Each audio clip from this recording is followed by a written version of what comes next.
ejina apomden ehun nsemu ana se debe na omanfo apomden ehun nsemu no be fa ne ntema pa efrent no Ghana gas adwumakuo no e de aso abofo ma sesei woni si ayarsabia betumi afeni mpa be sa hanu 200 e wosunwane.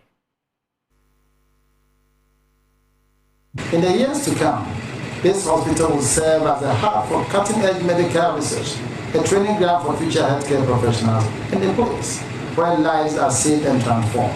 It will offer quality healthcare to our students, faculty and staff, ensuring their physical and mental well-being.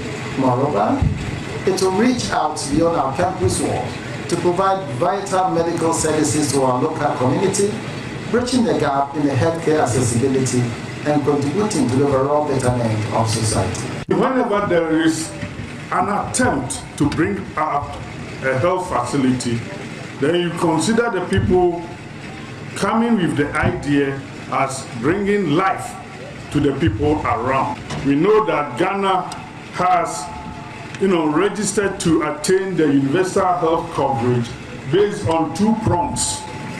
And this edifice here is being provided to really create access for us and also to enable us Ghana ourselves towards the universal health coverage that we seek so much to attain. Ghana Gas is a national asset, and wherever our product reaches, CSR project must also get to that enclave. When you look at the community, the institution, health facility is something that is dear to their heart. And if Ghana Gas come to their aid of providing 200-bed hospital facility, it's not just a joke.